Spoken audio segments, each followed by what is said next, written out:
మొత్తం బడ్జెట్ విలువ 48,20,512 కోట్లు.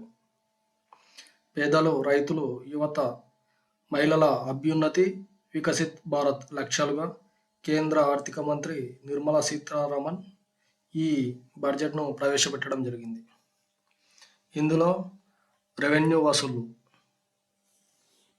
31,29,200 కోట్లు, మూలధన వసూళ్లు 16,91,312 కోట్లు. ఇందులో రెవెన్యూ వ్యయం 37,09,401 కోట్లు, మూలధన వ్యయం 11,11,111 కోట్లు. ఆర్థిక వ్యవస్థలో అపారమైన అవకాశాలను సృష్టించడమే లక్ష్యంగా 9 ప్రాధాన్య అంశాలను కేంద్ర ప్రభుత్వం ఎంపిక చేసుకుంది. అవి వ్యవసాయ రంగంలో ఉత్పాదకత, ఉద్యోగ కల్పన, నైపుణ్యాభివృద్ధి, సామాజిక న్యాయం, పట్టణాభివృద్ధి, ఇంధన భద్రత, మౌలిక రంగం, పరిశోధనలు, ఆవిష్కరణలు, తయారీ సేవలు, సంస్కరణలు.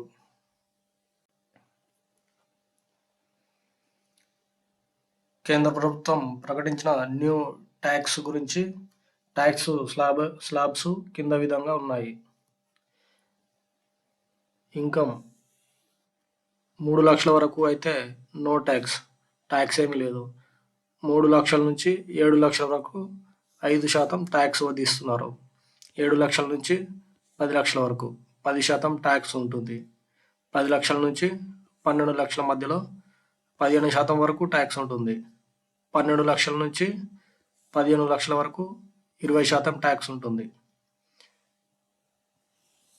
15 లక్షల పైన 30% ట్యాక్స్ విధించడం జరుగుతుంది. మన ఇండియాలో ట్యాక్స్ ఎలా ఉంటుంది, దాని యొక్క నిర్వచనము మనం తెలుసుకున్నట్లయితే ఇన్కమ్ ట్యాక్స్ మామూలుగా ట్యాక్స్ పేయర్ ఎవరైతే కడతారో వాళ్ళు డైరెక్ట్గా గవర్నమెంట్కి వెళ్ళడం జరుగుతుంది. Tax collect by government direct from tax payer అంటే గవర్నమెంట్ ట్యాక్స్ పేయర్ ఎవరైతే ఉన్నారో ఎవరు కానీ ఒక ఎంప్లాయీ కానీ ఒక బిజినెస్ మ్యాన్ కానీ భారతదేశ పౌరుడు ఎవరైనా కానీ. సో ఇది ఈ విధానం. మరోవైపు జిఎస్టీలో గవర్నమెంట్ ట్యాక్స్ రిటైలరు, మ్యానుఫ్యాక్చరర్ అంటే బిజినెస్ మ్యాన్ ఎవరైతే మధ్యవర్తి ఉంటారో, ట్యాక్స్ పేయర్ అంటే పీపుల్స్ ప్రజలు.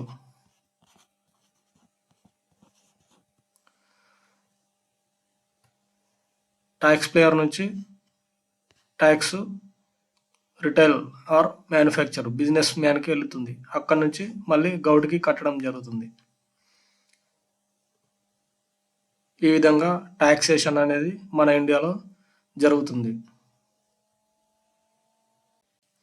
ఈ బడ్జెట్ కేటాయింపుల్లో పురావస్తు శాఖకి 1,274 కోట్లు కేటాయించడం జరిగింది. ఈ శాఖ పరిధిలోని 160 సంవత్సరాల కంటే పురాతనమైన పనులు, స్మారక స్థలాల పరిరక్షణకు ఈ నిధులను వినియోగిస్తారు. ప్రస్తుతం పురావస్తు శాఖ పరిధిలో 3,697 పురాతన స్మారక శివాలయ స్థానాలు ఉన్నాయని తెలిపారు. కేబినెట్ సెక్రటరియట్, ప్రధానమంత్రి కార్యాలయం, మాజీ గవర్నర్లు మరియు విదేశీ అతిథుల ఆతిథ్య ఖర్చుల కోసం ప్రస్తుతం బడ్జెట్లో 1,248 కోట్లు కేటాయించడం జరిగింది. ఈ నిర్ణయాన్ని ఆర్థిక మంత్రి నిర్మలా సీతారామన్ గారు వెల్లడించారు. గూగుల్ లాంటి విదేశీ ఈ-కామర్స్ కంపెనీలపై విధిస్తున్న డిజిటల్ పన్ను లేదా ఈక్విలైజేషన్ సుంకాన్ని 2%ని ఉపసంహరించుకుంటున్నట్లు కేంద్ర ప్రభుత్వం ప్రకటించింది. గూగుల్ అనే కాకుండా విదేశీ ఐటీ కంపెనీలకు సంబంధించి ఇలాంటి సుంకాన్ని విధించడం జరుగుతుంది. ఈ ఆర్థిక సంవత్సరం నుండి ఈ ఈక్విలైజేషన్ లేదా డిజిటల్ పన్ను సుంకాన్ని 2%ని ఉపసంహరించుకుంటున్నట్లు కేంద్ర ప్రభుత్వం ప్రకటించింది. ఈసారి అంతరిక్ష రంగానికి బడ్జెట్లో 13,042 కోట్లు కేటాయించడం జరిగింది. ఇందులో 10,087 కోట్లు అంతరిక్ష పరిజ్ఞాన విభాగానికి కేటాయించారు. రోదసి పరిజ్ఞాన అభివృద్ధికి కూతమివ్వడానికి 1000 కోట్లతో ఒక వెంచర్ క్యాపిటల్ ఫండ్ను ఏర్పాటు చేయనున్నట్లు నిర్మలా సీతారామన్ గారు ప్రకటించారు. ప్రముఖమైన ముద్రా యోజన పథకం కింద ప్రధానమంత్రి ముద్రా యోజన హామీ లేని సూక్ష్మ రుణాలని 20 లక్షల వరకు పెంచుతున్నట్లు ప్రకటించారు. గతంలో ఇది 10 లక్షల వరకు అందుతూ ఉండేది. ఈ 20 లక్షల రుణాలు తరుణ్ విభాగం కింద రుణాలను విజయవంతంగా చెల్లించిన వారికి, పారిశ్రామికవేత్తలకు ఈ పెంపు వర్తిస్తుంది. ముఖ్యంగా ఇందులో 3 పథకాలు ఉన్నాయి. ఆ 3 పథకాలలో శిశువు పథకం కింద 50,000 వరకు రుణాలను ఇవ్వడం జరుగుతుంది. కిషోర్ పథకం కింద 50 నుంచి ₹1,00,000 వరకు మరియు తరుణ్ పథకం కింద 10 లక్షల వరకు ప్రస్తుతం రుణాలను అందిస్తున్నారు. కేంద్ర ప్రభుత్వం ఆరోగ్య రంగానికి 90,958 కోట్లు కేటాయించడం జరిగింది. ఆరోగ్య మంత్రిత్వ శాఖకు 3,712 కోట్లు, కుటుంబ సంక్షేమ శాఖకు 3,301 కోట్లు, ఆరోగ్య పరిశోధన శాఖకు 73 కోట్లు, జాతీయ ఆరోగ్య మిషన్కు 36,000 కోట్లు, PMJAYకి పథకానికి 7,300 కోట్లు, ఎయిమ్స్ స్వతంత్ర సంస్థలకు 18,013 కోట్లు, ఢిల్లీ ఎయిమ్స్కి 4,523 కోట్లు మరియు ICMRకు 2,732 కోట్లు ఆరోగ్య రంగంలో కేటాయించడం జరిగింది. దేశంలోని 30 లక్షల అంతకన్నా ఎక్కువ జనాభా ఉన్న 14 పెద్ద నగరాలకు రవాణా ఆధారిత ప్రగతి ప్రణాళికను ప్రతిపాదించింది. పట్టణాలలోని 1 కోటి పేద మధ్యతరగతి కుటుంబాలకు ప్రధానమంత్రి ఆవాస్ యోజన అర్బన్ 2.0కు 10 లక్షల కోట్ల వరకు కేటాయించింది. రెంటల్ హౌసింగ్ మార్కెట్లను ప్రోత్సహించేందుకు అక్కడ ఉన్న నిబద్ధతను, సౌలభ్యతను పెంచుతామంది. ఎంపిక చేసిన 100 నగరాల్లో వీక్లీ యార్డ్స్, వారాంతపు సంతలు లేదా స్టేట్ ఫుడ్ హబ్లను ఏర్పాటు చేస్తామంది. రాష్ట్రాలు బహుపదిక బ్యాంకుల భాగస్వామ్యంతో దేశంలోని 100 నగరాలకు నీటి సరఫరా మరియు మురుగునీటి శుద్ధి, ఘన వ్యర్థాల నిర్వహణ సేవలను, ప్రాజెక్టులను తెస్తామని చెప్పింది.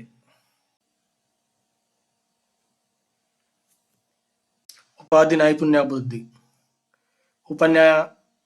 ఉపాధి నైపుణ్యాభివృద్ధిని 3 విభాగాలుగా విభజించడం జరిగింది. స్కేల్ ఏ, స్కేల్ బి, స్కేల్ సి. మొదటగా స్కేల్ ఏలో మనకి 15,000 వరకు 3 వాయిదాలలో ఇస్తారు. గరిష్టంగా నెలకు ₹1,00,000 వేతనం ఉన్నవారికి మాత్రమే అర్హులు. ఇది 2,010 కోట్ల మంది యువతకు లబ్ధి చేకూరుతుంది.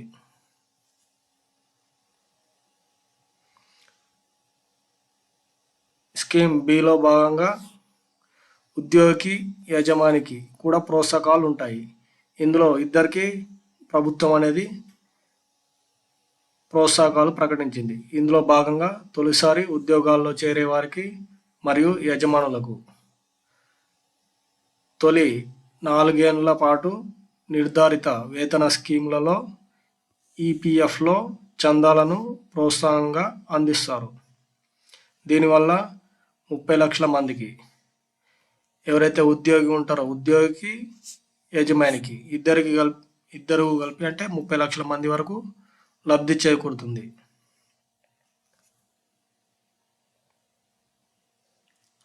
స్కీమ్ సిలో భాగంగా కొత్త ఉద్యోగికి EPFO అకౌంటు వాటాగా యజమానులు చెల్లించేందుకు 2 ఏళ్ల పాటు అంటే 2 సంవత్సరాల పాటు నెలకు 3,000 వరకు అందిస్తారు. దీనివల్ల 50 లక్షల మంది ఉద్యోగులకు అత్యధికంగా వస్తుంది. అంటే 50 లక్షల మంది వరకు ఈ ప్రోత్సాహకాలని అందుకోవడం జరుగుతుంది. పొరుగుకే తొలి ప్రాధాన్యం. ఈ విధానం వల్ల కింద భారత అభివృద్ధి సాయం చేస్తుంది. ఇందులో భాగంగా తాజాగా బడ్జెట్లో భారత ప్రభుత్వం పలు కేటాయింపులు జరిపింది. 2024-25 సంవత్సరానికి గాను విదేశీ వ్యవహారాల శాఖ రూపాయలు 22,154 కోట్లు కేటాయించడం జరిగింది. ఇందులో భూటాన్కి 2,068 కోట్లు, నేపాల్కి 700 కోట్లు, శ్రీలంకకు 225 కోట్లు, ఆఫ్ఘనిస్తాన్కి 200 కోట్లు, బంగ్లాదేశ్కి 120 కోట్లు, మయన్మార్కి 250 కోట్లు, మాల్దీవ్స్కి 400 కోట్లు, ఇరాన్లోని చాబహార్ పోర్ట్ ఇక్కడ ఉంటుంది ఇటు సైడ్ 100 కోట్లు ఇవ్వడం జరిగింది. అంటే ఇవ్వబోతున్నారు నెక్స్ట్ బడ్జెట్లో. వ్యవసాయ రంగం సాగు ఉత్పాదకతను పెంచడమే లక్ష్యంగా బడ్జెట్లో వ్యవసాయ రంగానికి 1,52,000 కోట్లను కేటాయించడం జరిగింది. ఇందులో రైతు సంక్షేమానికి తమ ప్రభుత్వం అధిక ప్రాధాన్యతనిస్తుందని ఆర్థిక మంత్రి నిర్మలా సీతారామన్ గారు ప్రకటించారు. ఇందులో ప్రతికూల వాతావరణ పరిస్థితులను తట్టుకొని అధిక దిగుబడినిచ్చే వంగడాల అభివృద్ధికి, వ్యవసాయ పరిశోధనలకు ప్రోత్సాహాలను ప్రకటించారు. రొయ్యల సాగు, ప్రాసెసింగ్, ఎగుమతులకు నాబార్డు ద్వారా ఆర్థిక సాయం చేస్తారు. ఆవాలు, వేరుశనగ, నువ్వులు, సోయాబీన్, ప్రొద్దుతిరుగుడు లాంటి నూనె గింజల ఉత్పత్తులలో ఆత్మనిర్భరత సాధనకు కృషి చేస్తారు.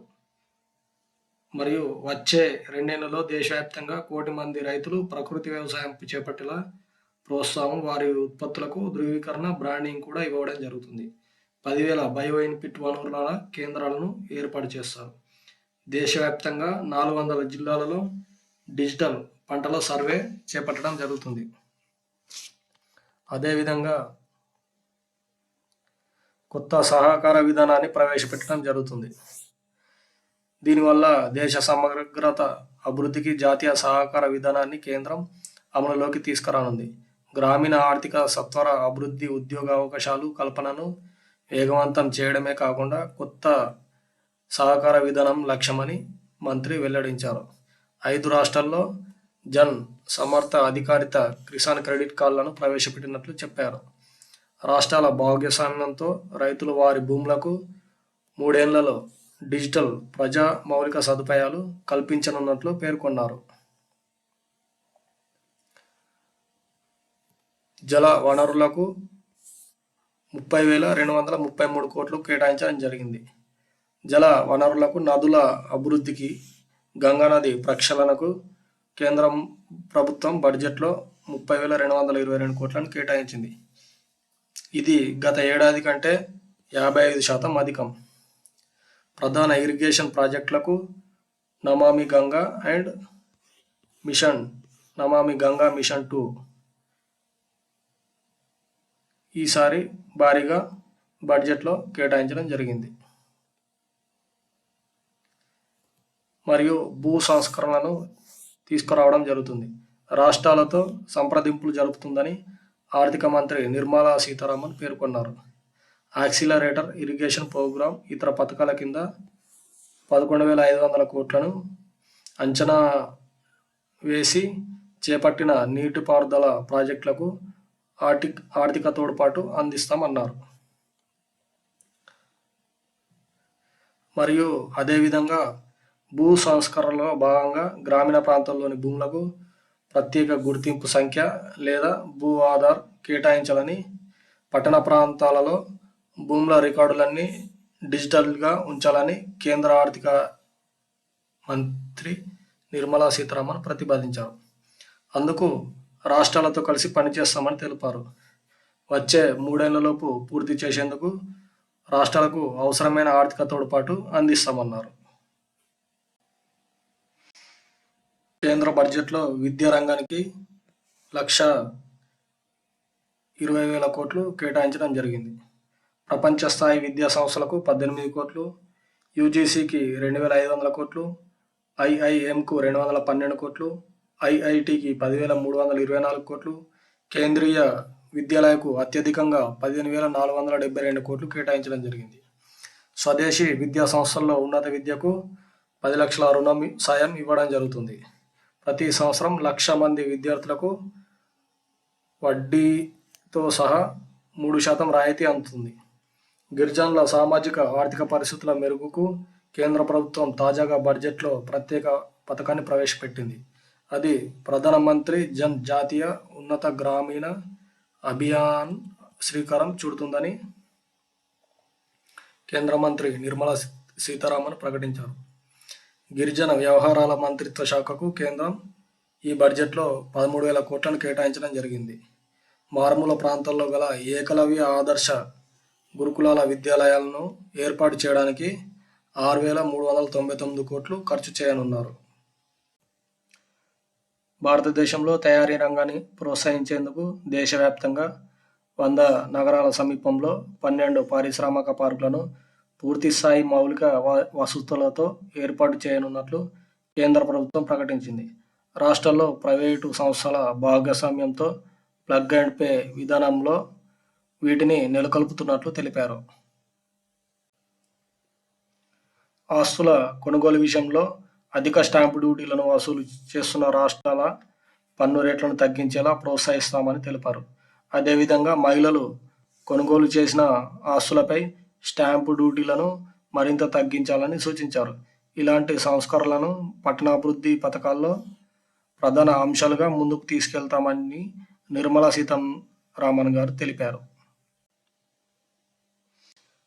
ఈసారి కేంద్ర బడ్జెట్లో 2,62,200 కోట్లను రైల్వేలకు కేటాయించడం జరిగింది. ఈ కేటాయింపుల్లో 1,08,795 కోట్ల రూపాయలని భద్రతకే కేటాయించాలని తెలిపారు.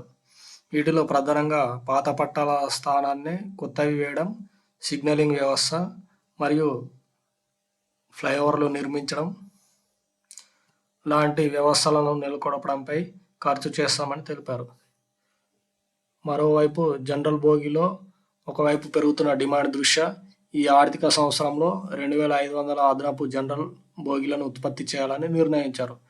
మరో నిర్ణయం ప్రకారం జరుగుతున్న డిమాండ్కు అనుగుణంగా మొత్తానికి 10,000 జనరల్ బోగీలను ఉత్పత్తి చేయాలని నిర్ణయించారు. కేంద్ర ప్రభుత్వం ప్రకటించిన ఈ బడ్జెట్లో విమానయాన రంగానికి 2,357 కోట్లు కేటాయించడం జరిగింది. ప్రముఖ ఉడాన్ పథకానికి 502 కోట్లు మరియు ఈ పథకం కింద 502 కోట్లను 22 విమానాశ్రయాల పునరుజ్జీవానికి వినియోగిస్తారు. డ్రోన్ మరియు డ్రోన్ విడిభాగాలను ఉద్దేశించి ఉత్పత్తికి 57 కోట్లు కేటాయించడం జరుగుతుంది. డైరెక్టరేట్ జనరల్ ఆఫ్ సివిల్ ఏవియేషన్కి 32 కోట్లు మరియు బ్యూరో ఆఫ్ సివిల్ ఏవియేషన్ సెక్యూరిటీస్కి 89 కోట్లు, హోటల్ కార్పొరేషన్ ఆఫ్ ఇండియాకి 57 కోట్లు మరియు ప్రభుత్వంలో ఎయిర్ ఇండియా ఉన్నప్పుడు పదవీ విరమణ చేసిన వారికి వైద్య ప్రయోజనాలను అందించడం కోసం 85 కోట్లు ఇవ్వనున్నారు. అదే గత ఏడాది 51 కోట్లు కూడా అందించడం జరిగింది. ఈసారి కేంద్ర బడ్జెట్లో రక్షణ రంగానికి 6,21,540 కోట్లను కేటాయించడం జరిగింది. ఇందులో ఆయుధాలు, యుద్ధ విమానాలు, యుద్ధ నౌకలు, సైనిక హార్డ్వేర్లు కొనుగోలు చేయడానికి పెట్టుబడి మొత్తం 1,72,000 కోట్లను కేటాయించారు. నిర్వహణ వ్యయాలు, వేతనాల కోసం 2,82,000 కోట్లను కేటాయించడం జరిగింది. సరిహద్దు రహదారి సంస్థకు 6,500 కోట్లు మరియు DRDOకి 23,085 కోట్లు కేటాయించడం జరిగింది.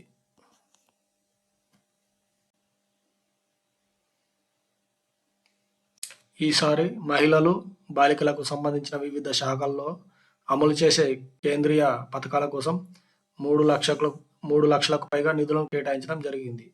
మహిళా శిశు సంక్షేమ శాఖకు 25,448 కోట్లు మరియు శిశు సంరక్షణకు 21,200 కోట్లు కేటాయిస్తున్నట్లు చెప్పారు.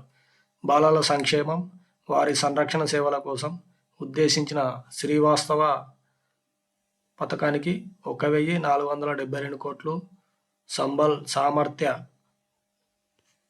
ఉప పథకాలకు విభజించిన మిషన్ శక్తికి 3,145 కోట్లు మరియు మోడల్ స్కిల్ లోన్ కింద 7,50,000 వరకు రుణాలు ఇస్తామని, ఇవి ఏటా 25,000 మంది విద్యార్థినులకు ఉపయోగపడుతుందని చెప్పేసి నిర్మలా సీతారామన్ గారు తెలిపారు. అణు విద్యుత్ రంగంలో భారీగా పెట్టుబడులను ప్రోత్సహించడకు 2070 నాటికి జీరో కార్బన్ రుద్రాల స్థాయిని సాధించాలనుకుంటున్నట్లు తెలిపారు. ప్రైవేటు సంస్థల భాగస్వామ్యంతో భారత్ స్మాల్ రియాక్టర్లను ఏర్పాటు చేస్తుందని నిర్మలా సీతారామన్ గారు తెలిపారు. భారత్లో అణు విద్యుత్ కీలక పాత్ర పోషిస్తుందని వివరించారు. తాజా బడ్జెట్లో అణు ఇంధన విభాగానికి 24,968 కోట్లను కేటాయించడం జరిగింది. ఈ బడ్జెట్లో కేంద్ర ప్రభుత్వం దివ్యాంగుల వ్యవహారాల విభాగానికి 1,225 కోట్లు కేటాయించడం జరిగింది. దీనికి అనుగుణంగానే దివ్యాంగుల సాధికారత విభాగానికి బడ్జెట్ కేటాయింపులు ఇంతకుముందు సంవత్సరం నామమాత్రంగానే జరిగాయి. ఇందులో గత ఏడాది 502 కోట్లను వెచ్చించగా ఈసారి ఆ మొత్తాన్ని 615 కోట్లకు దివ్యాంగుల సంక్షేమానికి చేపడుతున్నట్లు నిర్మలా సీతారామన్ గారు వెల్లడించారు. దీన్ దయాళ్ దివ్యాంగుల పునరావాస పథకానికి 35 కోట్లు మరియు ఉపకరణాల కోసం 315 కోట్లు కేటాయించడం జరుగుతుంది. కేంద్ర హోంశాఖ ఈ బడ్జెట్లో 2,19,643 కోట్లను పొందడం జరిగింది. ఇందులో అధిక భాగం 1,43,275 కోట్లు అంతర్గత భద్రతా సరిహద్దులు, కీలక సంస్థను పరిరక్షించే సిఆర్పిఎఫ్, బిఎస్ఎఫ్, సిఐఎస్ఎఫ్ వంటి బలగాలకు దక్కాయి. ఇందులో రక్షణకి జమ్మూ కాశ్మీర్కి 42,277 కోట్లు మరియు విపత్తు నిర్వహణకు 6,458 కోట్లు మరియు సేఫ్ సిటీ ప్రాజెక్ట్కి 214 కోట్లు, జాతీయ ఫోరెన్సిక్ సైన్స్ యూనివర్సిటీకి 80 కోట్లు, రాష్ట్రీయ రక్షా విశ్వవిద్యాలయానికి 90 కోట్లు మరియు సిబిఐకి 951 కోట్లు కేటాయించడం జరిగింది.